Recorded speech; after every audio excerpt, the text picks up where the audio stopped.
Assalamualaikum warahmatullahi wabarakatuh. Innal hamdalillah wassalatu wassalamu ala Rasulillah wa ala alihi wa sahbihi wa man tabi'ahum bi ihsan ila yaumil qiyamah. Ibu-ibu dan ummahat yang semoga Allah rahmati dan Allah berkahi, alhamdulillah kita senantiasa bersyukur kepada Allah atas segala kenikmatan dan kebaikan yang Allah telah berikan dan Allah limpahkan kepada kita selaku hamba dan makhluknya, sehingga tidak ada kebaikan yang terselenggara dalam kehidupan kita apapun itu bentuknya kecuali karena pemberian yang Allah limpahkan kepada kita. Ibu-ibu yang semoga Allah rahmati dan Allah berkahi, kita dalam kesempatan hari ini akan mempelajari satu tema yang paling berat dalam kehidupan kita setelah mendapatkan iman kita kepada Allah. Materi yang berat ketika kita kaji dan lebih berat untuk kita amalkan dalam kehidupan, yaitu adalah kita akan menyampaikan sebuah materi, yaitu adalah istiqomah di atas jalan yang lurus. Sebelum kita menyampaikan tentang tema ini, perlu kita ketahui bahwasanya perkara yang paling berat setelah kita beriman kepada Allah bukan terletak kepada sholat. Sesungguhnya yang paling berat setelah kita beriman kepada Allah bukan terletak kepada puasa. Yang paling berat setelah kita beriman bukan terletak kepada haji dan umrah. Tetapi sesungguhnya yang paling berat ketika kita beriman kepada Allah, yaitu adalah bagaimana menjaga diri kita setelah kita beriman, menjaga istiqamah kita ketika telah mendapatkan iman dan mendapatkan ilmu yang benar, sampai keimanan itu menggiring kita ketika kita menutup mata, mengakhiri ajal kita dan berpindah ke alam barzakh. Dan itulah yang paling berat, yaitu adalah istiqamah setelah kita mendapatkan iman. Karena iman itu bukan perjalanan 1 hari dan 2 hari. Iman itu bukan perjalanan 1 bulan dan 2 bulan. Dan iman itu bukan perjalanan 1 dan 2 musim. Tapi ternyata iman itu perjalanan seumur hidup selama hayat masih dikandung badan. Dan itulah yang menjadikan perjalanan kita menjaga diri dengan istiqamah setelah kita mendapatkan petunjuk dalam kehidupan, merupakan sesuatu yang sukar dalam kehidupan kita menjadi makhluknya Allah. Makanya doa yang paling sering dipanjatkan oleh Nabi dan paling sering diucapkan oleh Nabi bukan doa Rabbana dhalamna anfusana, bukan. Doa yang paling sering dipanjatkan Nabi bukan Rabbana atina fid dunya hasanah, tetapi doa yang paling sering dipanjatkan Nabi sampai Ummu Salamah, salah satu istrinya Rasulullah, yang melihat bagaimana Rasulullah itu berdoa sampai ingat betul tentang doa ini. Apa doa yang paling sering dipanjatkan oleh Nabi? Yaitu adalah ketika Nabi mengucapkan doa Allahumma ya muqallibal qulub tsabbit qalbi ala dinika. Ya Allah yang memutarbalikkan hati, tetapkanlah hatiku di atas agamamu. Ya musarrifal qulubi sarrif qulubana ala ta'atika. Yang membolak-balikkan hati, maka balikkanlah hati kami di atas ketaatan. Saking seringnya Nabi berdoa dengan doa ini, dan ini merupakan doa yang paling sering dipanjatkan Rasul, sampai Ummu Salamah ingat betul tentang doa ini. Dan tidaklah Nabi meminta doa ini sering-sering kepada Rabb-Nya, karena Nabi tahu sesungguhnya istiqomah itu merupakan bagian dari pertolongan Allah yang paling besar, dan itulah yang paling berat dalam kehidupan kita, beriman dan beribadah kepada Allah. Ibu-ibu tahu apa ayat yang berhasil menjadikan Nabi itu beruban? Ternyata ayat itu yang menjadikan Nabi itu beruban bukan hanya yang menceritakan tentang kiamat, bukan hanya ayat yang menceritakan tentang dahsyatnya neraka. Karena ayat yang menceritakan tentang hari kiamat dan menceritakan tentang adab neraka memang berhasil menjadikan Nabi rambutnya itu beruban. Saking beratnya Nabi merasakan dan Nabi merenungi ayat-ayat itu. Tetapi ternyata ada satu ayat yang dikatakan oleh Imam Ibnu Katsir berhasil menjadikan Nabi rambutnya beruban, saking beratnya pengamalan ayat itu dalam kehidupan beliau. Padahal beliau adalah seorang Nabi dan seorang Rasul, di mana tingkat keimanan beliau jauh daripada tingkat keimanan kita, dan beliau selalu dibimbing oleh Allah dan dijaga oleh malaikat Jibril. Apa ayat yang dirasakan Nabi paling berat dalam kehidupan beliau sampai berhasil menjadikan beliau beruban rambutnya? Karena sukarnya ayat ini direnungi oleh Nabi dan Nabi merasakan beratnya untuk diamalkan dalam kehidupan. Imam Ibnu Katsir menyampaikan ayat yang berhasil menjadikan Nabi itu beruban, surat Hud ayat 112. Dibuka sebentar, surat Hud 112. Maka pada ayat itu Allah kemudian menyampaikan kepada Rasulullah SAW, di mana Rasulullah, di mana Allah Subhanahu wa taala menyampaikan dalam surat Hud, yaitu adalah surat yang ke-11 ayat yang ke-112. Fastaqim kama umirta wa man taba ma'aka wa la tadghaw innahu bima ta'maluna basir. Allah menyampaikan kepada Rasul sebuah perintah yang berat. Allah menyampaikan fastaqim, istiqomahlah kamu kama umirta, sebagaimana kamu diperintahkan, wa man taba ma'aka, kalau kamu istiqomah wahai Muhammad bersamalah dengan orang yang bertaubat, wala tadghaw, janganlah kamu melampaui batas, sesungguhnya Allah mengetahui apapun yang kalian kerjakan. Di situ Imam Ibnu Katsir menerangkan ketika beliau menyampaikan tafsirnya tentang ayat ini memerintahkan Nabi dan orang yang beriman untuk senantiasa istiqomah. Dan ketika ayat ini dirasakan oleh Nabi saking beratnya perintah untuk istiqomah bersama dengan orang yang bertaubat dan tidak melampaui batas, maka Nabi merasakan berat dalam perjalanan istiqomah. Sampai kemudian rasa berat yang dirasakan Nabi menjadikan rambutnya beliau itu beruban dan beliau merasakan sukar di dalam mengamalkan ayat ini, dan itu nampak di dalam rambut beliau yang memutih. Makanya inilah yang menjadikan kita mengerti bahwasanya perkara yang paling berat bukanlah ketika kita mencari ilmu, perkara yang paling sulit bukanlah ketika kita melaksanakan sholat, bukanlah yang paling sukar ketika kita melaksanakan puasa, tetapi yang paling sulit dalam ibadah kita, bagaimana kita menjaga istiqamah setelah kita mendapatkan jalan yang lurus. Itulah perkara yang paling sulit dalam kehidupan kita ketika kita beribadah kepada Allah. Maka sebelum kita membahas tentang istiqamah secara khusus, bagaimana kita di dalam upaya kita untuk menjaga hangatnya iman supaya kita senantiasa mampu istiqamah, saya perlu menyampaikan terlebih dahulu tentang arti jalan yang lurus itu apa. Jangan sampai kemudian kita membaca itu di dalam tema tetapi kita tidak mengetahui maknanya. Maka sesungguhnya arti jalan yang lurus merupakan terjemahan dari sebuah ayat ketika Allah mengatakan siratal mustaqim. Siratal mustaqim itu kalau secara bahasa, dalam bahasa Indonesia sering diartikan dengan jalan yang lurus. Artinya apa jalan yang lurus? Kalau dulu kita di waktu SD sering sekali membayangkan jalan yang lurus itu sebagaimana jalan tol lurus, tidak ada belok-beloknya. Selalu itu yang sering kita bayangkan ketika dulu mencoba untuk mentadaburi ayat ketika kita mulai belajar sholat. Saya dulu kalau membaca Al-Fatihah ketika waktu belum masuk ke pondok, maka ketika membaca ihdinas siratal mustaqim, yang saya bayangkan siratal mustaqim itu jalan yang lurus, jalan tol yang tidak ada belok ke kanannya. Maka itulah jalan yang lurus. Padahal jalan yang lurus bukan semacam itu. Jalan yang lurus kita harus paham, jalan yang lurus itu merupakan jalan yang dikatakan oleh Abdullah bin Mas'ud, yaitu adalah ketika mengikuti Rasulullah dan mengikuti para sahabat ridwanullah alaihim dalam kehidupan agama mereka dan pemahaman mereka memahami Al-Quran dan memahami Al-Hadis, maka itulah yang disebut dengan jalan yang lurus. Makanya Abdullah bin Mas'ud pernah ditanya, ma huwa siratal mustaqim, wahai Abdullah bin Mas'ud, apa itu artinya jalan yang lurus? Maka beliau menjawab, as-siratal mustaqim alladzi tarakana alaihi Rasulullah. Yang disebut dengan jalan yang lurus adalah jalan yang ditinggalkan oleh Rasulullah, dipahami oleh para sahabat di dalam kehidupan agama dan pemahaman mereka ketika mereka menafsirkan Al-Quran dan menafsirkan Al-Hadis, maka itulah yang disebut dengan jalan yang lurus. Jadi siapapun hari ini ketika mereka menjalankan agama punya kesadaran untuk mengembalikan apa yang dia pahami ketika membaca Al-Quran dan apa yang ia pahami ketika membaca Al-Hadis sesuai dengan apa yang dipahami oleh Nabi dan para sahabat, pastikan bahwasanya itu disebut dengan jalan yang lurus.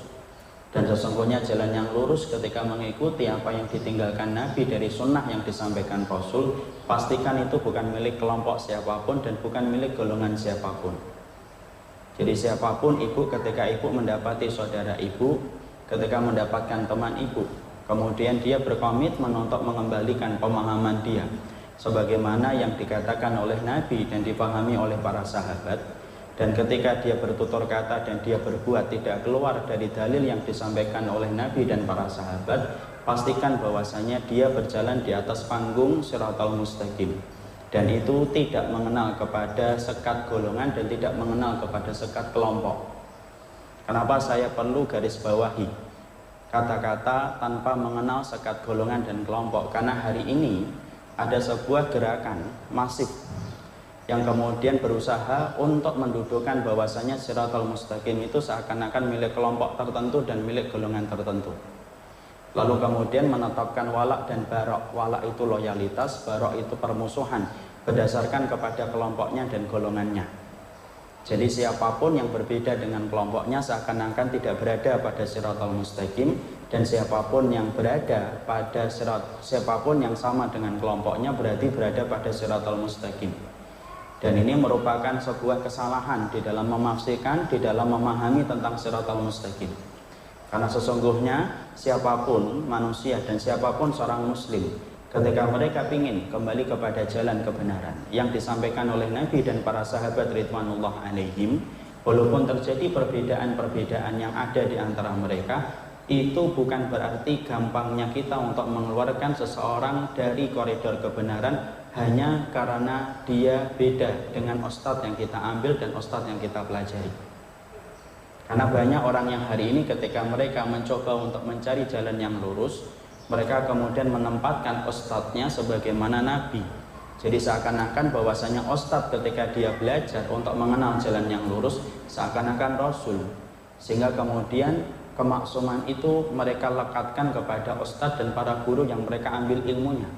Padahal ibu harus paham, siapapun hari ini yang menyampaikan tentang kewajiban kita untuk kembali kepada Quran dan Sunnah sebagaimana yang dipahami oleh para sahabat, siapapun yang menyampaikan itu bukanlah Nabi dan bukanlah Rasul yang maksum, tetapi mereka tetap manusia biasa yang terkadang mempunyai kesalahan. Karena kemaksuman itu telah wafat dengan wafatnya Rasulullah Sallallahu Alaihi Wasallam 1438 Hijriah tahun yang lalu.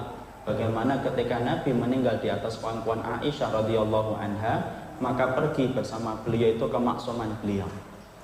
Jadi kalau kemudian kita sedang meniti Shiratal Mustaqim, bukan berarti kalau ada seseorang berbeda pendapatnya dengan kita, serta-merta kemudian kita mengatakan kami berada pada Shiratal Mustaqim, yaitu adalah sunnahnya Rasul, adapun antum dan anti tidak berada pada Shiratal Mustaqim. Begitu gampangnya kita hari ini mengeluarkan seseorang dari koridor jalan kebenaran, padahal itu merupakan sesuatu yang apabila dikembalikan kepada para ulama besar, maka sesungguhnya mereka butuh waktu berbulan-bulan dan bertahun-tahun untuk menentukan status seseorang.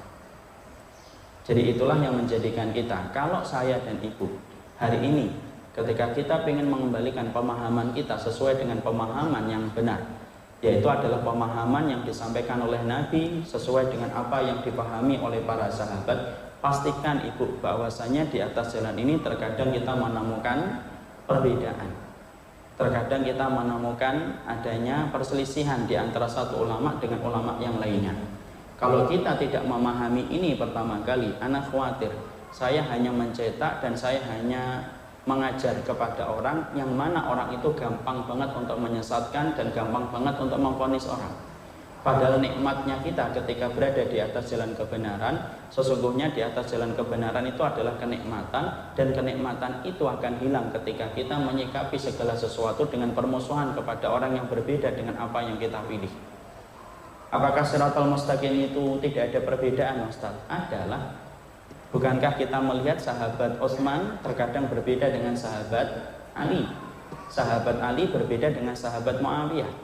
Apakah terjadinya perbedaan antara sahabat Muawiyah dengan sahabat Ali menjadikan kita mengeluarkan salah satunya dari koridor Shiratal Mustaqim? Tidak.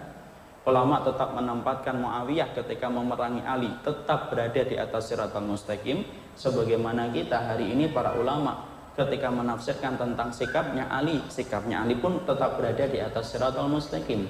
Disitulah kita paham, siapapun hari ini yang ingin mengembalikan tata cara agamanya sesuai dengan apa yang disampaikan oleh Rasulullah dan para sahabat, maka itu adalah saudara kita maka itu adalah seorang mukmin yang wajib kita berikan kewajiban kita kepada mereka, dan jangan kita mengambil haknya dari diri kita ketika mereka telah beriman sebagaimana apa yang kita imani. Ya, karena saya terus terang Ibu, bagaimana hari ini kita kemudian merasa sesak mendapati orang-orang yang seakan-akan menempatkan ustadznya seakan-akan seorang nabi. Siapapun yang berbeda dengan ustadznya seakan-akan berbeda dengan Rasul. Karena mengartikan Shiratal Mustaqim bukan mengartikan sebagaimana yang disampaikan oleh para sahabat, tetapi mengartikan Shiratal Mustaqim sebagaimana yang dia pahami. Siapapun yang berada sama frekuensinya dengan saya, ustadznya sama dengan saya, golongannya sama dengan saya, berarti dia Shiratal Mustaqim. Dan siapapun yang berbeda ustadznya, frekuensinya berbeda dengan frekuensi yang saya dengarin, berarti dia bukan berada pada Shiratal Mustaqim. Dan itu merupakan kesalahan fatal ketika kita memahami Shiratal Mustaqim. Jadi kalau kita artinya Shiratal Mustaqim, jalan yang lurus itu apa? Sesungguhnya jalan yang lurus sebagaimana persis yang disampaikan oleh Abdullah bin Mas'ud, alladzi tarakana alaihi Rasulullah. Apapun yang ditinggalkan oleh Rasulullah dan para sahabat, maka itu adalah jalan yang lurus. Maka ketika kita telah mengerti bahwasanya jalan yang lurus itu adalah jalan yang ditinggalkan oleh Nabi dan para sahabat sebagaimana yang dikatakan oleh Abdullah bin Mas'ud, maka ketahuilah bahwasanya ketika kita ingin mengembalikan bagaimana pemahaman kita sesuai dengan pemahaman yang disampaikan Nabi, itu bukan sesuatu yang gampang. Kalau hanya kemudian kita hari ini untuk kemudian mempelajari satu ilmu hanya untuk satu hari saja, itu gampang. Tapi sesungguhnya ketika kita beriman dan kita kemudian diperintahkan untuk istiqamah di atas kebenaran yang telah kita peroleh, lalu sabar atas segala ujian yang kita dapatkan, itu bukan sesuatu yang gampang.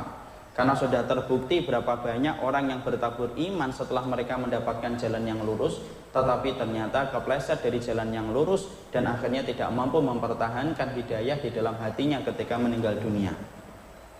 Kita ambilkan 3 contoh orang-orang solih yang mereka sudah terbukti di dalam masalah keimanan, tetapi tidak mampu untuk menjaga keimanan mereka. Pada zaman Nabi Musa ada orang yang bernama Rojal, yang ada yang bernama Bal'am bin Bawra. Bal'am bin Bawra itu kita pahami adalah orang yang beriman di antara umatnya Musa alaihi salam. Orang yang dikatakan di dalam tafsirnya, di dalam surat Al-A'raf, yaitu adalah 175, Bal'am bin Bawra ini adalah orang yang betul-betul terkenal dengan keimanan. Bahkan ketika Bal'am bin Bawra itu mengangkat tangan, maka tidak pernah ditolak segala macam permintaan yang diajukan oleh Bal'am bin Bawra. Bahkan salah satu mufassir yaitu adalah Fudail bin Iyad sampai mengatakan kana min mujabid dakwah. Sesungguhnya Bal'am bin Bawra itu termasuk orang yang selalu didengarkan doanya oleh Allah dan tidak pernah ditolak. Orang ini bertabur dengan keimanan dan orang ini bertabur dengan ketakwaan. Tapi apakah jaminan bahwasanya Bal'am bin Bawra itu mati dalam keadaan beriman walaupun asalnya itu dalam keadaan beriman? Enggak. Bal'am bin Bawra itu tidak kuat menghadapi godaan harta yang ditawarkan kepadanya dari salah satu negeri yang bernama Madain yang menjadi sekutunya Fir'aun. Ketika ditujukan kepada Bal'am bin Bawra itu tidak kuat. Dia tinggalkan ajaran Musa yang telah dia peroleh, di mana kedudukan imannya begitu tinggi. Dia murtad dari apa yang disampaikan oleh Musa, dan ketika murtad maka mengikuti negeri Madain. Dan ketika mati bukan dalam keadaan beriman, tetapi ketika mati dan meninggal dalam keadaan dia ketika mati yaitu adalah dalam keadaan murtad. Makanya Allah sampai membenci Bal'am bin Bawra, sampai kemudian Allah tegaskan Bal'am bin Bawra itu sebagaimana seekor anjing yang selalu menjulurkan lidahnya setiap waktu dalam keadaan lapar ataupun dalam keadaan kenyang. Padahal dulunya beriman. Kalau setingkat Bal'am bin Bawra yang tingkat keimanannya semacam itu, bahkan Allah saja menegaskan bahwasanya Bal'am bin Bawra itu dulunya adalah orang yang bertakwa, tapi ternyata tidak ada jaminan dan tidak ada garansi seorang Bal'am bin Bawra untuk beriman sampai dia meninggal dunia, karena godaan yang diberikan oleh pembesar-pembesar raja yang bermusuhan dengan Musa itu begitu terus datang bergiliran, maka menjadikan Bal'am bin Bawra itu tidak kuat. Apalagi kemudian kita. Makanya jangan pernah merasa bahwasanya iman yang kita miliki akan menjadi iman yang akan kita pertahankan ketika meninggal dunia. Kenapa? Tidak ada yang menjamin itu kecuali bagaimana kita meminta pertolongan sama Allah. Dan kisah itu kemudian terulang kembali pada zaman Rasul. Ada seorang sahabat yang bernama Rajal Unfuah, di mana Rajal Unfuah pun sama. Rajal Unfuah pun adalah orang yang dulunya beriman, tapi ketika mati malah justru mengikuti nabi palsu, lalu membela kepentingan dan dakwahnya nabi palsu, sampai mati bukan di barisan kaum muslimin tetapi di barisan pembela nabi palsu. Padahal dia seorang sahabat. Bahkan Abu Bakar ketika menyebut nama Rajal Unfuah, tidaklah disebut Abu Bakar ketika menyebut nama Rajal Unfuah kecuali satu, ini laki-laki baik dan laki-laki salih. Matinya murtad. Pada zaman Nabi ada pula seseorang sahabat yang bernama Ubaidillah bin Jahsy. Ubaidillah bin Jahsy itu suaminya Ummu Habibah, putrinya Abu Sofyan. Orang yang kemudian terkenal sebagai as-sabiqunal awwalun, orang-orang yang pertama-tama masuk Islam. Tapi ibu tahu dia melakukan hijrah ke Habasyah yang pertama, melakukan hijrah ke Habasyah yang kedua untuk menyelamatkan kehidupan imannya supaya tidak diteror oleh Abu Sofyan. Karena Abu Sofyan itu masuk Islamnya ketika pembebasan Fathu Mekah. Dan salah satu gembong orang musyrik yang sangat membenci Nabi dan orang-orang yang beriman bersama Nabi itu Abu Sofyan. Abu Sofyan, Abu Jahal, Abu Lahab, putrinya namanya Ummu Habibah. Dinikahi siapa? Ubaidillah bin Jahsy. Sampai Ubaidillah bin Jahsy saat awal-awal dakwah itu ditegakkan di kota Mekah, termasuk di antara 40 orang yang masuk Islam dan disuruh Nabi untuk hijrah ke Habasyah. Lalu kemudian hijrah ke Habasyah yang pertama, hijrah Habasyah yang kedua. Tapi apa yang terjadi? Pada perjalanan hijrah beliau ke Habasyah yang kedua, dia tidak kuat untuk menampik kebiasaan orang Habasyah yang sering minum khamr. Kecintaan dia untuk minum khamr menjadikan dia larut dengan kebiasaan orang Habasyah. Apa yang terjadi? Iman yang dia tanamkan ketika dia telah beriman kepada Rasul dan mengetahui bagaimana Quran itu diturunkan, itu tidak menjamin Ubaidillah bin Jahsy beriman ketika mati. Bahkan Ubaidillah bin Jahsy akhirnya menjadi murtad dan berpindah agama menjadi agama Nasara, dan tidaklah Ubaidillah bin Jahsy itu mati kecuali dalam keadaan Nasara. Padahal dia seorang sahabat. Bahkan kita mendapati pula ada orang yang dikatakan oleh Imam Qurtubi sebagai orang yang muadzin sholat dan tidak pernah lewat dari shaf yang pertama ketika menegakkan sholat. Tapi apa yang terjadi kepada muadzin yang diceritakan oleh Imam Al-Qurtubi? Imam Al-Qurtubi menceritakan bahwasanya muadzin itu akhirnya menjadi murtad ketika kemudian dia menikahi gadis kafir, lalu kemudian dia berpindah agama, matinya pun menjadi murtad. Nah, di situ kita paham. Jadi di sini kita mengetahui setelah kita mendapatkan satu pemahaman yang benar, ketika kita berusaha untuk mengembalikan apa yang kita pahami hari ini sebagaimana apa yang dipahami oleh Nabi dan para sahabat, mulai mengganti kebiasaan-kebiasaan kita, lalu meninggalkan sesuatu yang tidak ada dalilnya dan tidak ada hujahnya, pastikan yang paling berat bukan pertama kali ketika meninggalkan semua perkara yang tidak ada manfaatnya, tapi pertama kali yang paling berat adalah istiqamah untuk menjaga itu sampai kita nanti meninggal dunia. Dan itu bukan sesuatu yang gampang dan bukan sesuatu yang mudah. Makanya perjalanan yang paling berat dalam kehidupan kita adalah istiqamah itu. Dan itulah yang menjadikan seseorang itu, ketika kita sudah mulai berusaha untuk mengganti bagaimana pemahaman kita sebagaimana yang disampaikan oleh Rasulullah, maka yang paling kita harus upayakan adalah bagaimana menjaga keimanan kita tetap hangat di dalam hati sampai betul-betul kita melewati berbagai macam ujian dan kita tetap dalam keadaan beriman. Nah, itulah yang menjadikan kita dalam kesempatan hari ini kita akan mencoba untuk kemudian membuka apa perkara-perkara yang bisa menjadikan kita mampu istiqamah setelah kita mendapatkan jalan kebenaran, supaya betul-betul ilmu yang telah sampai kepada kita ketika hari ini kita kemudian telah banyak berubah, ketika kita telah banyak melakukan perjalanan hijrah dari perjalanan kita sebelumnya, moga-moga perjalanan itu menjadi perjalanan yang mengiringi kita sampai kita bertemu dengan Allah Subhanahu wa Ta'ala. Makanya para ulama lalu menyampaikan kepada kita suplemen-suplemen yang bisa menjadikan kita mampu istiqamah di atas jalan kebenaran. Suplemen itu penting sebagaimana suplemen itu penting dalam perjalanan kita ketika kita memiliki banyak aktivitas. Dan sesungguhnya suplemen itu ada 8 yang dibutuhkan untuk menjaga keimanan kita supaya kita mampu istiqamah di atas jalan Allah. Para ulama lalu kemudian menyampaikan, 8 perkara yang menjadikan kita perlu untuk menghadirkan berbagai macam perkara untuk menguatkan istiqamah kita ketika kita telah mendapatkan kebenaran. Yang pertama yang disampaikan oleh ulama yaitu adalah rafiqun salihun atau jalisun salihun. Yang pertama adalah carilah teman yang salih yang membantu kita dalam urusan ketaatan.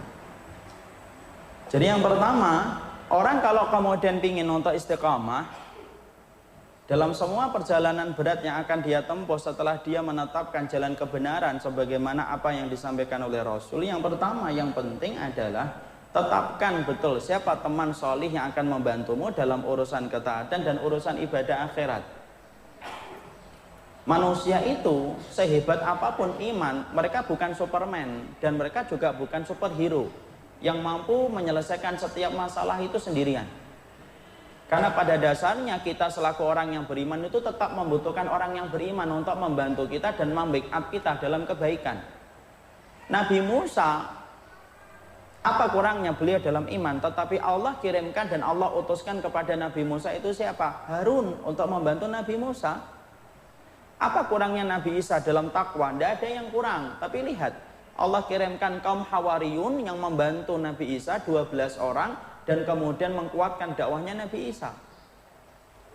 Dan kita pun mendapati Nabi pun kemudian memerlukan sahabat. Makanya sahabat-sahabat itu kemudian mendekati Rasulullah, didekatkan kepada Nabi, dan ada 4 sahabat yang paling dekat dengan Rasul, Abu Bakar, Umar, Utsman, Ali, bersama dengan 10 sahabat lainnya yang dijamin dengan surga. Kenapa Musa memerlukan Harun? Kenapa Isa memerlukan kaum Hawari? Kenapa Nabi memerlukan sahabat? Karena pada dasarnya orang itu beriman, tidak bisa sendirian dalam kehidupan iman. Dia berjalan menuju kepada Allah. Panggung kebenaran itu sepi pengunjungnya, banyak komentatornya. Kalau kita sendirian, maka kita akan luntur dalam perjalanan kita menuju kepada Allah dan kepada ridhanya Allah. Makanya orang yang sendirian itu lebih cepat untuk mengalami futur dalam kehidupan iman. Futur itu apa? Futur itu lesu dalam iman dan dia jatuh dalam titik nadir semangatnya ketika tidak punya teman. Makanya Allah tidak pernah perintahkan kita sendirian, tetapi Allah selalu perintahkan kita untuk bersama-sama. Sampai dalam hadis riwayat Muslim, Rasulullah SAW sampai bersabda, yadullahi ma'al jamaah, tangannya Allah itu bersama dengan orang yang bersama-sama. Makanya orang salih yang kemudian kita miliki di sekitar kita, kalau kita sudah memiliki orang-orang yang baik, maka genggam tangannya bersama-sama dengan dia, karena sesungguhnya fungsi dari teman yang salih bagaimana membantu kita dalam urusan di akhirat kita. Dan saya ingatkan, salih itu ibu, cari yang salih tetapi berakhlak. Karena belum tentu orang yang banyak ibadah itu berakhlak. Karena banyak orang yang mereka itu kemudian banyak ibadah tetapi tidak berakhlak. Mungkin banyak puasanya, mungkin banyak sholatnya, mungkin banyak sedekahnya, tetapi tutur katanya keji, kemudian perbuatannya tidak ma'ruf. Kalau kita mendapati orang yang tidak berakhlak, ibu, tinggalkan ibu. Kenapa? Su'ul khuluqi yu'di. Penyakit buruk itu nular walaupun dia banyak ibadah. Kenapa? Tidak menjamin orang yang banyak ibadah itu menjamin kebersihan dan kemuliaan akhlaknya. Yang kita perlukan dalam perjalanan kita menuju kepada Allah itu apa? Orang yang solih lagi berakhlak. Kenapa ada tambahan kata berakhlak, Ustaz? Karena akhlak itu mampu untuk mendapatkan hati kita. Karena hati kita tidak bisa dibeli kecuali dengan akhlak yang mulia. Ibu kalau bersama dengan orang yang sering menghibah dan sering menghujat, persis sebagaimana yang dikatakan Imam Syafi'i. Hari ini kamu bersama dengan orang yang menghujat, hari ini kamu selamat dari hujatan dia, besok kamu tidak akan selamat dari hujatan dia. Makanya kalau ibu melihat ada temannya ibu sudah berhijab syar'i, sudah sering ngaji, beredar dari satu taklim ke tempat taklim yang lain, tapi maaf loh, lutur katanya dan tulisannya tidak mampu memperlihatkan kehidupan akhlaknya, tinggalin, cari yang lainnya daripada ibu akan sesek dada bersamanya. Ya kan? Karena kemudian orang-orang yang tidak berakhlak itu, bahkan Imam Syafi'i saja menyuruh kita untuk meninggalkan orang-orang yang tidak pernah berakhlak.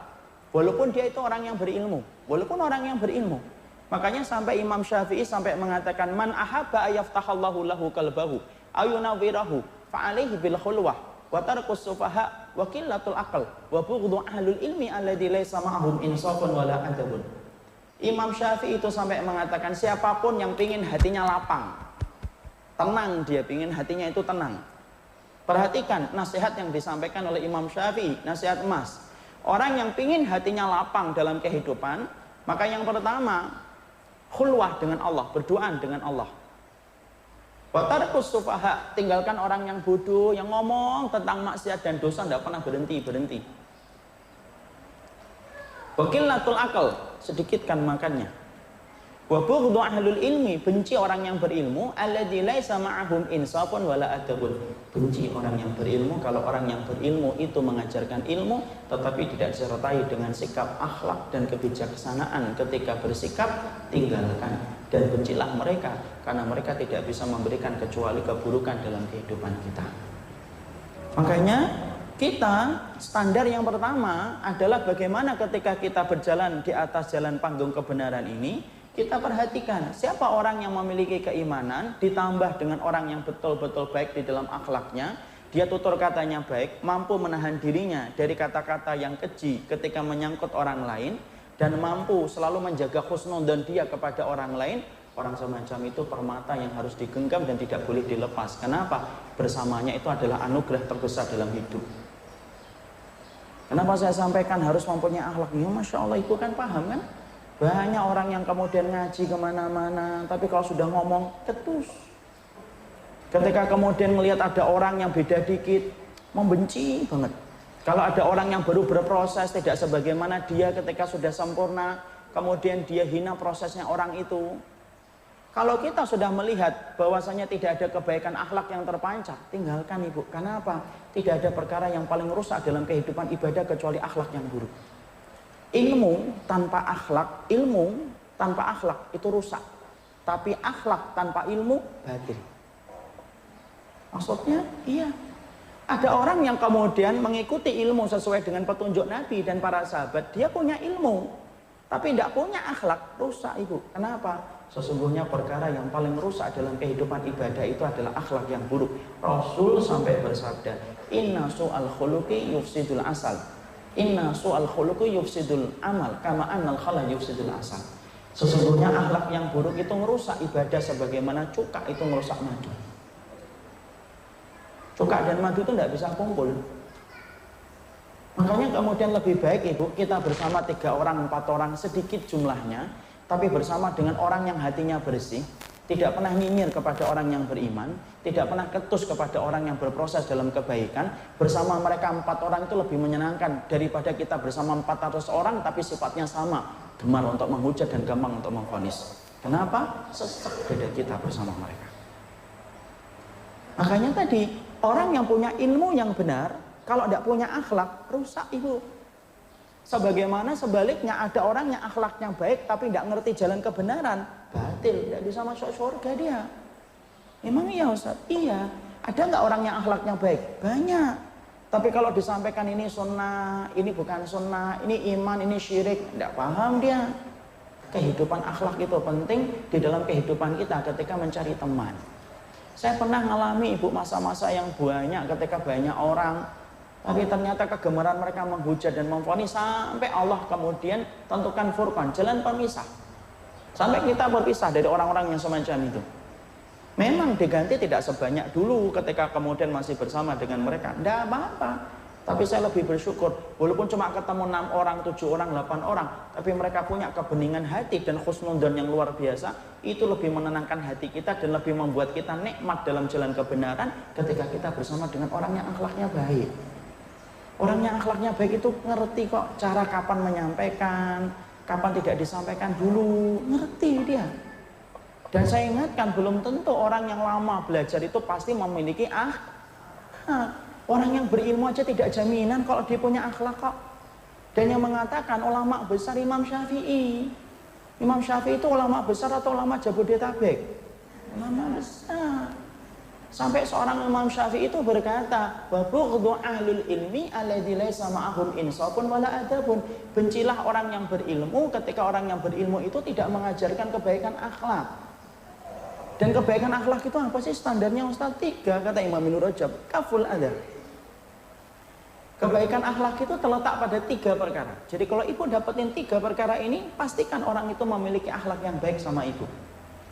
Apa itu parameter akhlak yang disampaikan oleh Imam Ibnu Rajab? Yang pertama, kaful adza. Dia tidak suka mendolimi orang. Dia takut kalau mendolimi orang. Kaful adza. Yang kedua, ihtimalul adza. Yaitu ketika dia didolimin, sabar. Tidak punya kemudian dendam untuk balas. Kalau ternyata orang yang didolimin kemudian akhirnya kena karmanya, biasa. Udahlah, serahkan sama Allah. Kemudian yang ketiga, yaitu adalah badrul adza, kata Imam Ibnu Rajab. Gampang untuk nolong kita ketika kita kemudian sedang membutuhkan. Nah, itu 3 akhlak kita. Jadi kemudian kalau kita di dalam perjalanan ini sudah kemudian ibu mengenal jalan kebenaran, kemudian kita sudah mulai mengganti bandul arah kompas kita menuju kepada kitabullah dan sunnah, mulai meninggalkan adat istiadat yang bertentangan dengan kitabullah, mulai meninggalkan berbagai macam acara yang ternyata lebih banyak madharatnya daripada kebaikannya, maka pastikan jangan sendirian, karena orang yang sendirian rentan untuk diserang oleh iblis dan syaitan, dan rentan dia tidak mampu istiqamah. Makanya penting, orang yang pertama kali dalam perjalanan hijrah, ketika kemudian dia mulai berjalan di atas panggung kebenaran, saya sampaikan berkali-kali, jangan sendirian, tetapi bukalah hati untuk menerima orang yang baik di sekitar kita. Dan sesungguhnya ketika kita sudah didekatkan oleh Allah dengan orang yang baik dan solih, lagi dia memiliki akhlak, maka sabar-sabarlah dengan mereka, karena mereka juga bukan malaikat. Jangan mengharapkan sahabatmu kayak Abu Bakar kalau dirimu tidak sebagaimana Umar. Jangan mengharapkan sahabatmu kayak Utsman kalau dirimu itu tidak sebagaimana Ali bin Abi Thalib. Sahabat siapapun yang menemani kita dalam perjalanan hijrah, mereka tetap manusia biasa. Kadang-kadang mereka muncul gengsinya, kadang-kadang muncul egoisnya, kadang-kadang muncul rasa dia individualnya, itu wajar. Kenapa? Mereka sesoleh apapun tetap manusia biasa. Mereka tidak berganti menjadi malaikat ketika mereka menjadi orang yang soleh. Tapi secara dominan, kalau dia memiliki akhlak yang baik, genggamlah tangannya, karena tidak ada yang paling membahagiakan, kata Imam Syafi'i, kecuali aku dipertemukan orang yang berilmu lagi mereka memiliki akhlak. Itulah yang menjadikan kita bersama-sama dengan mereka, itu akan menguatkan kita dalam perjalanan kita ketika menempuh jalan, supaya kehidupan agama kita sebagaimana yang disampaikan oleh Nabi dan para sahabat radhiyallahu alaihim. Ibu mendapatkan hujatan di kantor teman-temannya suami. Ibu mendapatkan hujatan di komplek ketika kemudian banyak orang yang belum paham tentang apa yang kita pilih. Maka bersama mereka 1 orang dan 2 orang itu akan menguatkan kita. Karena apa? Allah jadikan manusia tidak ada yang mampu berdiri secara sendiri. Makanya Nabi ketika menjadi Rasul tidak pernah sendirian. Nabi dikirimkan kepadanya Abu Bakar, dikirimkan kepadanya Umar, dikirimkan kepada beliau itu Utsman, dikirimkan kepada beliau itu Ali, dan para sahabat-sahabat besar. Kenapa? Allah tahu sekuat apapun orang dalam iman, dia tidak boleh sendirian. Makanya mintalah kepada Allah. Kalau ibu belum dipertemukan dengan orang yang semacam itu, mintalah kepada Allah supaya dipertemukan dengan orang yang semacam itu. Adakah doanya, Ustaz? Untuk meminta supaya saya dipertemukan dengan orang yang taat dan orang itu mencintai Allah, supaya saya mendapatkan cintanya. Ada doanya. Sebagaimana doa yang disampaikan dalam riwayat Imam Ahmad, Rasulullah SAW itu meminta kepada Allah 3 cinta. 3 cinta yang disampaikan oleh Rasulullah itu apa? Allahumma inni as'aluka hubbaka. Mau ditulis atau tidak? Ditulis dan dihafal ya Bu ya. Ditulis doang, disimpan, nggak pernah di ini. Allahumma. Sudah? Inni as'aluka hubbaka wa hubba man yuhibbuka wa hubba amalin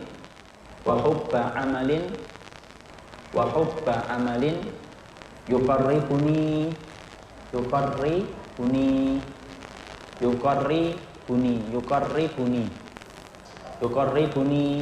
ila hubbika.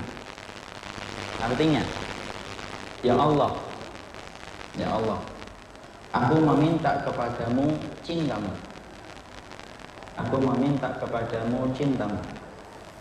dan cinta orang yang mencintaimu. Nah, orang yang mencintai Allah itu solih atau tidak solih, Bu? Solih. Akhlak atau dia berakhlak? Berakhlak, insya Allah. Dan cinta orang yang mencintaimu. Kita ingin dapetin cinta-cinta mereka untuk menguatkan perjalanan kita. Dan amalan yang paling engkau cintai, dan amalan yang paling engkau cintai yang mendekatkan aku kepada cintamu. Dan amalan yang paling engkau cintai yang dapat mendekatkan aku kepada cintamu. Sudah? Dan amalan yang paling engkau cintai yang mendekatkan aku kepada cintamu. Sudah? Mari kita baca. Allahumma inni as'aluka hubbaka wa hubba man yuhibbuka wa hubba amalin yuqarribuni ila hubbika. Ya. Maka kemudian di situ kita mendapati sesungguhnya itu merupakan doa yang dipanjatkan Nabi ketika Nabi saja meminta supaya beliau dipertemukan dengan orang yang sama-sama mencintai Allah, karena kebersamaan bersama mereka menguatkan kita di dalam kebaikan. Makanya Fudail bin Iyad berkata, "Nadrul mu'min ilal mu'min yajlul qalba." Orang mukmin yang bertemu dengan orang yang beriman ketika mereka sama-sama beriman dan berakhlak yang baik, bertemu dan berkumpul dengan mereka itu mencerahkan hati dan memberikan kesehatan dalam iman. Makanya inilah yang menjadikan kita memperhatikan sesungguhnya perjalanan kita untuk menjaga istiqamah tidak akan pernah terwujud. Jalan kita untuk menjaga istiqamah sampai kita bertemu dengan orang yang membantu kita di dalam ketaatan. Wallahi, Umar Mita bukanlah Superman, ibu bukanlah Superwoman. Makanya kita memerlukan teman-teman yang solih yang membantu kita di dalam kebaikan. Tetapi saya ingatkan, banyak orang di antara kita yang selalu membuat standar ideal ketika dia telah bertemu dengan sahabatnya. Tolong ibu, di antara gagalnya persahabatan bertahan lama, yaitu adalah ketika kita selalu menganggap ideal pada sahabat kita. Padahal tetap siapapun sahabat yang hari ini bersama ibu, dia tetap punya kepentingan, dia punya urusan, dia punya masalah yang kadang-kadang dia belum bisa untuk berbagi dengan ibu, yang akhirnya terkadang empatinya terasa kurang kepada kita. Jangan cepat-cepat menghakimi dan memvonis, karena kehilangan orang yang solih ketika mereka punya akhlak, kehilangan mereka lebih daripada kehilangan emas dan permata, kata para salaf. Sabarlah atas kekurangan mereka. Makanya Fudail bin Iyad lalu berkata bahwasanya man talaba akhan bila aibin bagiya bila akhin. Barang siapa yang mencari saudara dan sahabat di dalam agama, tetapi dia mencarinya, dia ingin sahabat itu tidak ada aibnya, bagiya bila akhin, maka dia pasti sendirian di atas muka bumi, tidak ada sahabat yang dia miliki sampai dia mati. Jadi tolong, siapapun sahabat yang hari ini sering ibu ngobrol, ketika ibu kemudian curhat kepadanya dalam masalah-masalah agama, dan ternyata dia bisa memberikan masukan dalam agama dan memberikan manfaat dalam kehidupan ibadah ibu, sabarlah kepada mereka, karena sesungguhnya bersama mereka membantu kebaikan dalam urusan kelak kita di akhirat. Ustadz, ternyata itu pun tidak menjamin bahwasanya para ustadz pun ketika bersahabat akan terus bersahabat. Kenapa? Setan tidaklah dia mendapati dua orang yang berkumpul dan saling mencintai karena Allah, kecuali setan berusaha untuk memisahkan di antara dua orang yang saling mencintai itu. Makanya dengan berupaya dengan segala macam cara, bagaimana memisahkan orang dengan sahabatnya ketika mereka telah bertemu karena Allah. Makanya ada salah satu senjata beracunnya iblis yang disebut dengan tahrish. Tahrish itu apa? Membenci, memusuhi, membelakangi. Dan itu bisa jadi terjadi. Berapa banyak sahabat yang dulunya kumpul, guyup bersama, tapi hari ini bermusuhan karena masalah-masalah yang kecil. Hanya karena tanda seru, marah. Hanya kemudian tanda perintah, marah. Kalau kemudian dulu di BB, di ping aja, marah. Padahal itu kemudian terkadang harus kita sikapi dengan husnuzon. Saya katakan, siapapun hari ini yang menjadi sahabat saya dan sahabatnya ibu, sesungguhnya bersyukurlah bahwasanya dengan adanya mereka menguatkan kita di atas jalan kebenaran. Yang kedua, terimalah kekurangan mereka, karena dirimu bukan Abu Bakar dan dia juga bukan Umar. Jangan mengharapkan orang lain itu sebagaimana Abu Bakar yang setia membantu Rasulullah, tetapi diri kita tidak sebagaimana Umar bin Khattab radhiyallahu anhu. Semuanya sebagaimana kita menanamnya, sebagaimana kita memetiknya. Jadi itu yang paling penting. Jadi perjalanan kita dalam istiqomah tidak akan pernah bertahan lama sampai kemudian kita memiliki sahabat-sahabat yang soleh. Yang kedua, para ulama lalu kemudian menyampaikan apa yang menjadikan kehidupan kita di dalam perjalanan panjang kita mengembara dari satu kebenaran menuju kepada apa yang ditetapkan oleh Allah. Para ulama lalu kemudian menyampaikan orang-orang yang mereka di dalam mereka untuk menjaga taubat, orang-orang yang bertaubat itu harus kemudian menjaga taubat mereka dan menjaga istiqamah mereka itu dengan banyak-banyak istighfar. Karena orang tidak mungkin mendapatkan istiqamah sampai dia memperbanyak istighfar dia kepada Allah. Karena yang menyebabkan seseorang tidak mampu berjalan di atas kebenaran kecuali karena dosa. Dan dosa itu ada dan menempel pada kehidupan jiwa kita disebabkan ketika kita tidak banyak beristighfar kepada Allah. Mari kita buka di dalam Al-Quran bagaimana perintah untuk memperbanyak istighfar merupakan perkara yang diperintahkan oleh Allah Subhanahu wa Ta'ala. Kita buka pada surat Fussilat ayat yang ke-6. Surat Fussilat ayat yang ke-6. Dibaca itu yang keras, artinya sudah.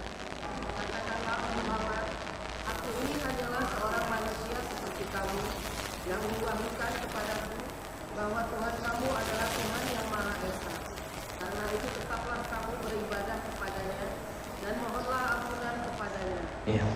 Dan celakalah bagi orang-orang yang menyekutukannya. Iya.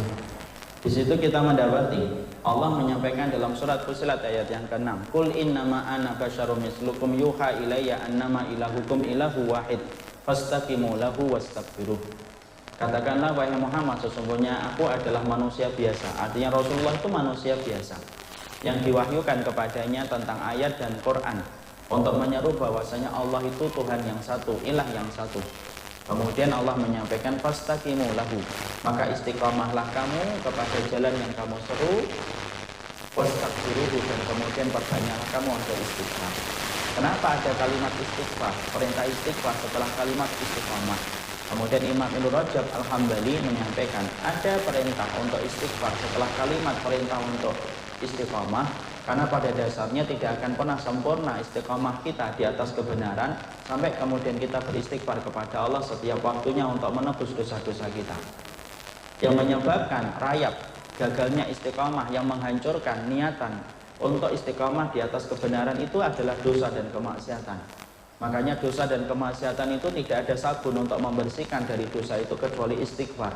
Makanya Allah kemudian sampaikan fastaqimu lahu, istiqamahlah kamu wahai Muhammad, wastaghfiru, dan Allah menutup perintah istiqamah dengan kata istighfar. Kenapa? Allah memberikan kepada saya dan kepada ibu istiqamah selama kita memperbanyak istighfar kita kepada Allah. Makanya istighfar merupakan salah satu komponen penting dalam zikir, tetapi memiliki banyak faedah dalam kehidupan. Tidaklah orang yang mereka lalai di dalam istighfar kecuali salah satunya mereka akan hilang dalam sikap istiqamah. Coba saja ibu lihat ibu. Ibu coba melakukan satu niatan ibadah, apapun itu. Contoh nih. Contoh. Ibu ketika membaca dalil atau membaca hadis, ketika Bilal itu selalu menjaga wudunya di dalam hidupnya, dan selalu ibu mengatakan saya akan menjaga wudhu saya setiap waktu. Ternyata kita baru 2 hari, 3 hari, ternyata istiqomah kita hilang. Itu salah satunya yaitu adalah ketika kita menetapkan sebuah kebaikan untuk kita lakukan secara rutin, ternyata kita tidak mengiringi kebaikan itu dengan istighfar kita kepada Allah. Ketika kita tidak membersihkan diri kita dari dosa dan kemaksiatan, maka sebuah kebaikan itu tidak pernah berdiri kokoh di dalam hati kita sampai kita membersihkan hati kita dari dosa. Kenapa? Dosa dan maksiat itu ibarat rumput liar yang ada di dalam hati, dan itulah yang menjadikan kita tidak kokoh melakukan satu kebaikan. Contoh, ibu habis datang ke satu majelis, di situ diterangkan suami itu pintunya surga, pulang, Masya Allah, ingin berubah total kepada suaminya. Sampai kemudian ketika suaminya pulang, Masya Allah, lembut banget dia jawab suaminya. Sampai suaminya nggak kedengeran omongan apa ini. Kamu ngomong apa sih? Nggak kedengeran. Tapi ternyata ketika suaminya sudah mulai curiga, ini ada apa, tumben kok berubah. Itu biasanya ada yang sampai lama, ada yang tidak pernah bertahan lama. Apa yang menjadikan fulanah bertahan lama? Ada apa yang menjadikan fulanah tidak pernah bertahan lama? Fulanah itu bertahan lama di dalam sikap kebaikan yang dia tanamkan karena dia mengiringi dengan sikap istighfar. Sembari dia menginginkan, ya Allah saya akan ngalah dengan perjalanan ini. Kemudian dia astagfirullah, astagfirullah. Allah bantu apa yang dia niatkan. Kenapa? Istighfar itu membersihkan hati dari dosa. Hati ketika sudah bersih dari dosa, apapun pohon kebaikan amal yang kita tanam akan kokoh dan berdiri kuat di dalam hati. Tapi kalau hati kita sudah banyak dosanya, setiap kita nanam pohon kebaikan itu akan rusak dulu sebelum masanya. Kenapa? Karena dosa itu menggerogoti kebaikan. Dosa itu tidak pernah mampu disejajarkan dengan kebaikan. Makanya kalau kita ingin menetapkan kebaikan apapun bentuknya, pertama kali yang ibu harus lakukan adalah memperbanyak istighfar kita kepada Allah. Karena nilai istighfar itu membersihkan hati. Hati adalah ladang untuk menanamkan kebaikan amal. Kalau hati kita sudah bersih, apapun pohon kebaikan yang ibu tanam di dalam hati ibu maka akan tumbuh dengan subur. Tapi kalau hati kita sudah tidak subur, mau ditanam apapun, walaupun hanya niat untuk wudhu saja, istiqamah dalam wudhu, tidak mampu istiqamah. Kenapa? Hatinya terlalu banyak menampung dosa, dan dosa itu yang mematahkan semua keinginan baik dalam kehidupan kita. Makanya itulah yang dikatakan oleh Imam Ibn Rajab, fastaghfiruhu. Kalau kamu diperintahkan untuk istiqamah, Imam Ibn Rajab mengatakan dalam surat Fussilat ayat yang ke-6, Allah jelas gamblang mengatakan perintah istiqamah itu tidak pernah lepas dari perintah untuk kemudian beristighfar kepada Allah. Istighfar, adakah kemudian khusus atau adakah kemudian jumlah bilangannya? Ada jumlah bilangannya. Istighfar ada jumlah bilangannya hanya ketika habis salat astagfirullah 3 kali. Selebihnya perbanyaklah istighfar. Rabbi fil warham innaka anta arhamur rahimin. Ataupun kemudian kita berdoa layaknya Nabi Adam ketika berdoa Rabbana zalamna anfusana. Tapi yang paling afdal sayyidul istighfar. Allahumma anta rabbi la ilaha illa anta khalaqtani wa ana abduka. Perbanyak untuk istighfar. Apapun kebaikan yang ingin ibu lakukan, ketika disertai dengan memperbanyak istighfar, maka sesungguhnya kebaikan itu akan dijaga oleh Allah ketika ibu berkomitmen membersihkan dari dosa dengan istighfar yang ibu sampaikan kepada Allah. Ingat, siapapun yang banyak mengetuk pintu untuk meminta ampunan kepada Allah, kemungkinan besar pintu itu akan dibukakan oleh Allah kepadanya. Sebagaimana orang yang banyak mengetuk pintu di dalam rumah, maka besar kemungkinannya untuk dibukakan pintu oleh pribadi. Dan kita ketika mengetuk pintu di hadapan Allah itu dalam doa dan istighfar kita. Orang yang memperbanyak istighfar ketika dia mengetuk terus setiap waktunya, maka orang itu akan dibukakan pintu maghfirah yang datang dari Allah ketika banyak mengetuk pintu dengan ucapan istighfar. Jadi kalau hari ini kita kadang-kadang melihat diri kita tidak mampu istiqamah atas satu perkara, mungkin di situ yang kita suka penyebabnya adalah mungkin kurang dia dalam istighfar. Ada ikhwan yang dulunya belajarnya rajin, tapi hari ini absen dalam setiap kajian. Yang dulunya semangat di dalam kebaikan, selalu hadir yang pertama, besok yang pertama ketika ngaji. Tapi hari ini tiba-tiba raib, tidak ada. Padahal dulunya semangat di dalam thalabul ilmi, semangat dalam majelis ilmi.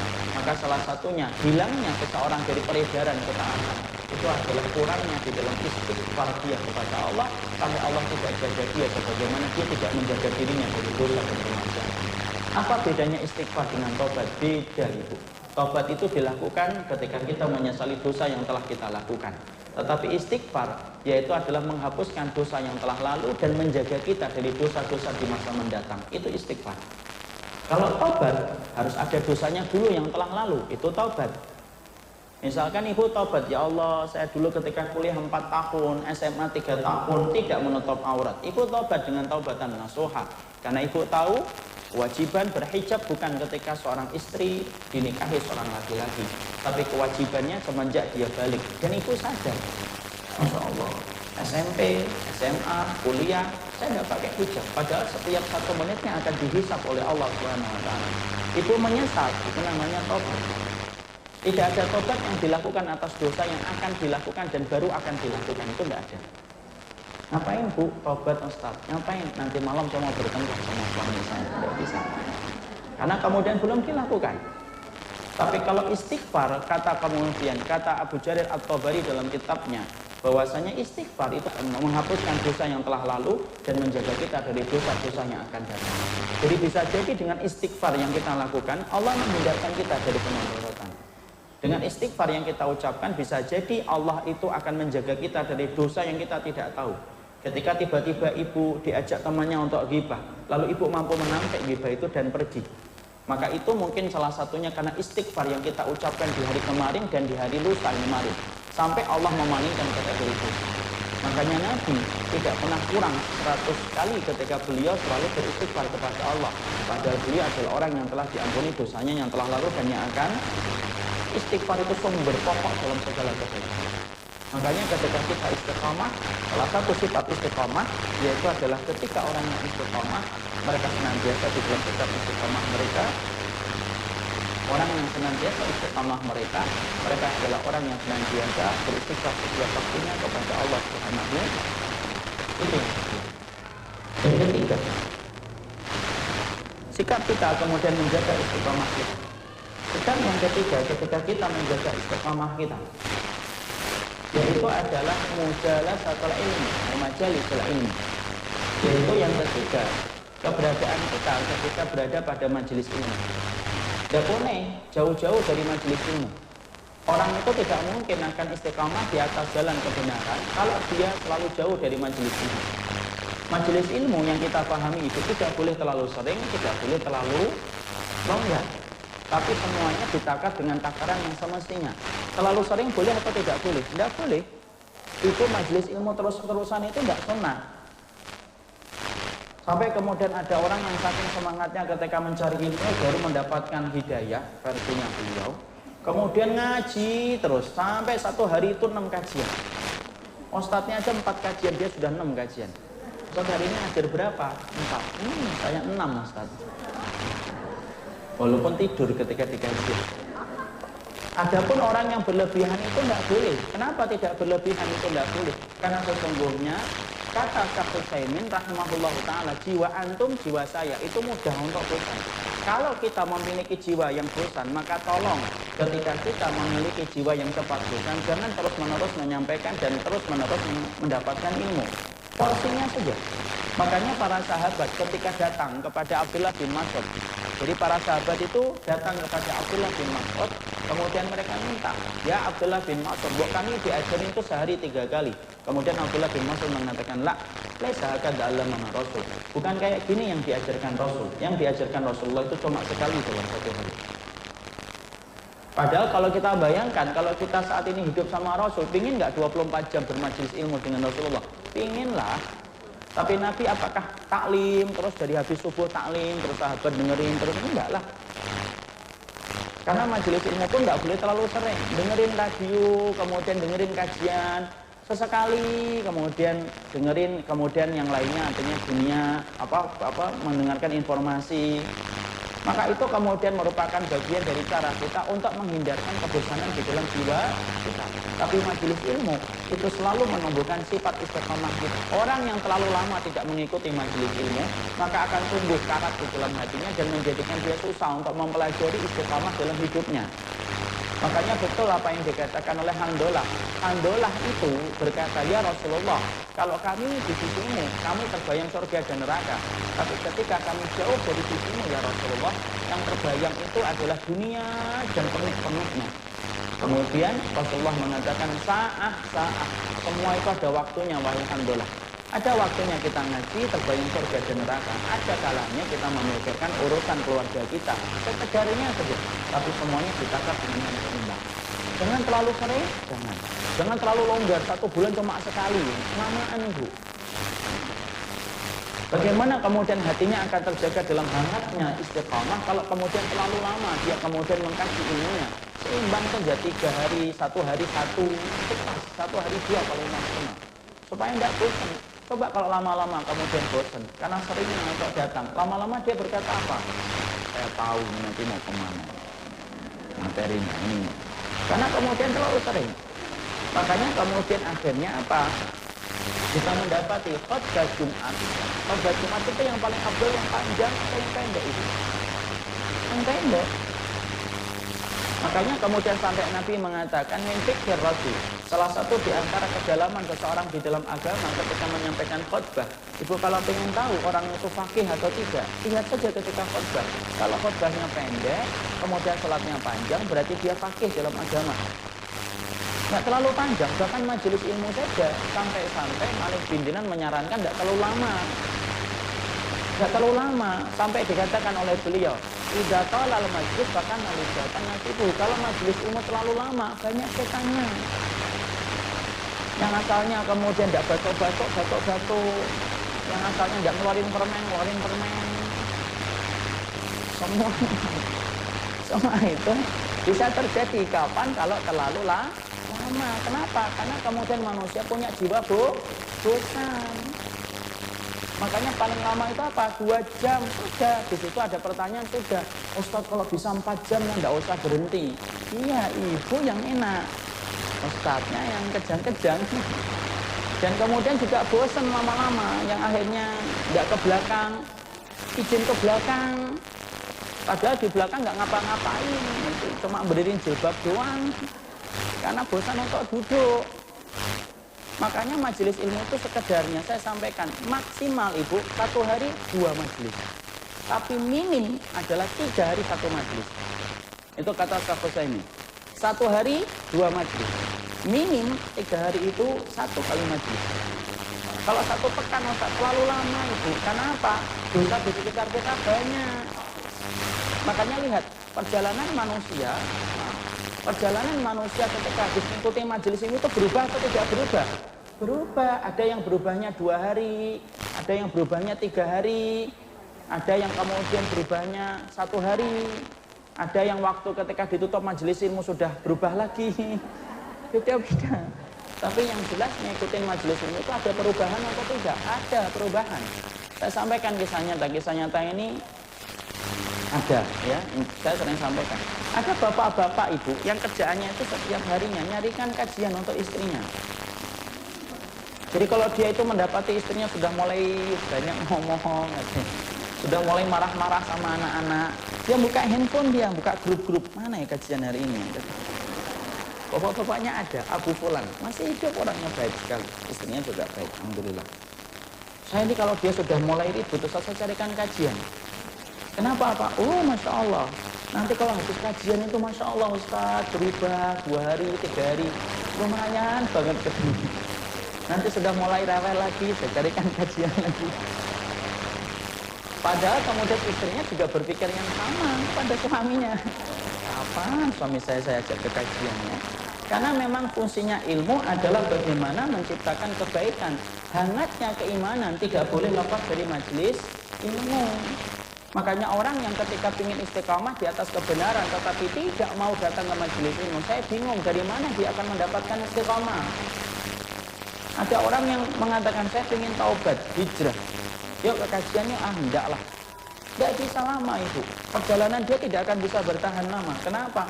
Kebutuhan kita, kata Syekhul Islam Ibnu Taimiyah, kebutuhan kita kepada ilmu lebih besar daripada kebutuhan ikan kepada air. Coba aja ibu aja kalau kemudian dalam dunia sehari-hari, ibu kenalan sama orang yang sering datang ke kajian, sama orang yang datang jarang-jarang ke kajian. Beda atau tidak beda? Jujur, beda atau tidak beda? Ibu baru kenalan aja, Bu, namanya siapa? Saya Mama Raffi gitu. Satu Mama Dino misalkan yang satu. Yang satunya sering datang ke kajian, yang satunya jarang ke kajian. Baru kenalan aja, auranya beda atau tidak beda? Beda ibu. Orang yang kemudian misalkan jarang banget ke kajian, ngomong tentang ilmu, tidak nyambung dia.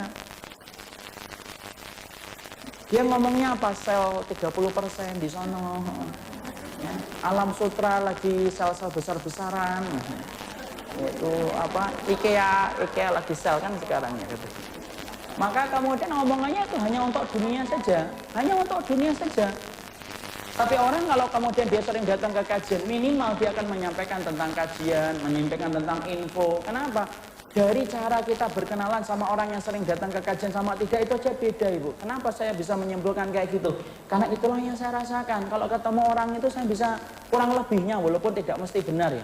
Saya menyimpulkan, bapak ini sering datang ke kajian, bapak ini jarang ke kajian. Itu bisa kelihatan. Kenapa? Fungsinya ilmu itu membedakan kita antara orang yang berilmu dengan orang yang tidak berilmu.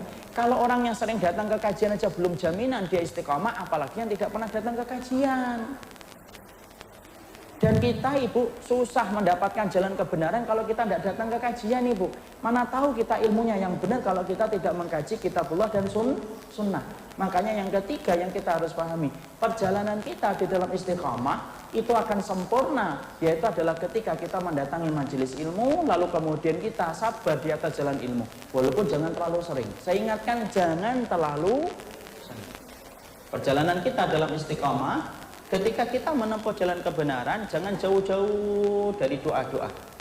Makanya doa yang paling sering dipanjatkan oleh Rasulullah Sallallahu Alaihi Wasallam sebagaimana yang tadi kita sampaikan, yaitu adalah Allahumma ya muqallibal qulub tsabbit qalbi ala dinika, ya musarrifal qulub sarrif qulubana ala taatika.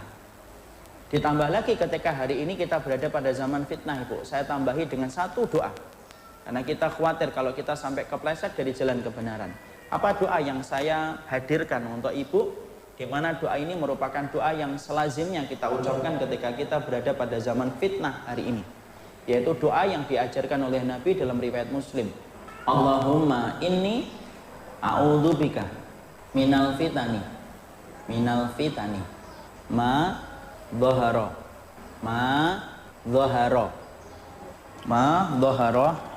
wa ma batana ya, paham? Allahumma inni a'udzubika minal fitani ma dhahara minha wa ma batan.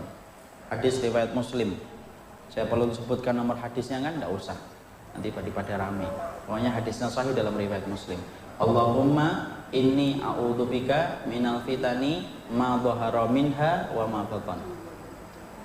Ma dhahara minha wa ma batan. Artinya, ya Allah, aku berlindung kepadamu dari segala macam fitnah yang nampak dan tidak nampak. Aku berlindung kepada Allah, aku berlindung kepadamu dari segala macam fitnah yang nampak dan tidak nampak. Kemudian itu yang keempat. Yang kelima yang kita kemudian harus lakukan dalam istiqamah, yaitu adalah ketika kita senantiasa mengamalkan dari amalan-amalan yang sunnah. Jangan meremehkan yang sunnah, karena sesungguhnya amalan sunnah itu ibarat bensin yang menguatkan perjalanan kita dalam ibadah. Allah itu menolong kita ketika kita menolongnya. Dan salah satu makna menolong Allah yaitu adalah mengamalkan apa yang disunahkan oleh Rasulullah Sallallahu Alaihi Wasallam. Jangan remehkan sunnah walaupun kita hanya sholat syuruk. Jangan amalkan amalan sunnah walaupun 3 pagi dan 3 petang. Karena sesungguhnya kebiasaan kita mengerjakan amalan sunnah itu yang menjadikan kita dijaga oleh Allah dari segala macam keburukan. Ibu tahu dalam surat As-Saffat diterangkan ada Nabi Yunus. Nabi Yunus itu diterkam apa? Ikan paus. Maka kamu ikan hiu. Paus. Oh iya, ikan paus.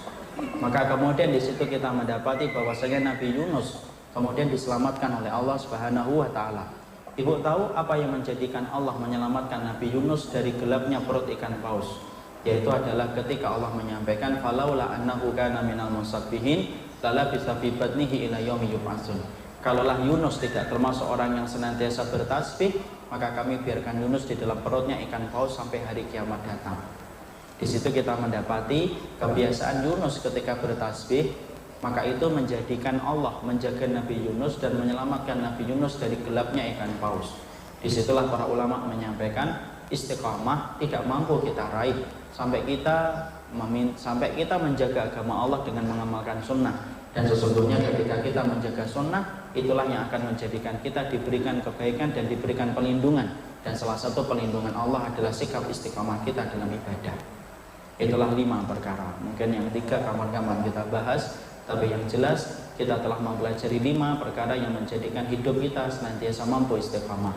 Sesungguhnya perkara yang paling berat dalam kehidupan kita itu apa? Istiqamah. Ayat yang paling berat dirasakan Nabi sampai rambut Nabi beruban, yaitu surat Hud 122 yang tadi kita sampaikan. Fastaqim kama umirta. Istiqamahlah kamu terhadap apa yang diperintahkan. Di situ kita mendapati istiqamah merupakan perkara yang berat dan perkara yang sulit. Apa perkara untuk menjaga istiqamah? Perkara untuk menjaga istiqamah yaitu adalah mencari teman yang solih lagi berakhlak dengan akhlak yang baik. Yang kedua, memperbanyak dengan istighfar kita kepada Allah Subhanahu wa taala. Yang ketiga, datang-datang ke majelis ilmu.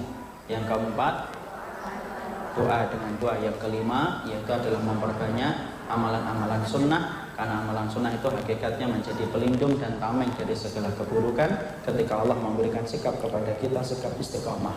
Barakallahu fikum. Ini yang dapat kita sampaikan dalam kajian kali ini. Semoga ibu termasuk orang yang diberikan istiqamah dalam kehidupan ini. Siapapun ibu, sahabat ibu hari ini, hargai kehadiran mereka dan keberadaan mereka. Jangan mudah untuk saling bermusuhan, dan semoga kita mendapatkan nikmat yang bersahabat dalam iman dan takwa sampai kita meninggal dunia. Jangan sampai kita ngikutin kajian menjadikan banyak orang yang kita musuhi dan banyak orang yang kita benci. Jadikan ilmu menjadi landasan kita untuk saling bersahabat, saling bertemu dalam kebaikan, dan bukan menjadi orang yang saling bermusuhan karena perkara-perkara salah yang kita pelajari. Barakallahu fikum. Ini yang dapat saya uraikan. Subhanakallahumma wa bihamdika asyhadu an la ilaha illa anta astaghfiruka wa atubu ilaik. Assalamualaikum warahmatullahi wabarakatuh.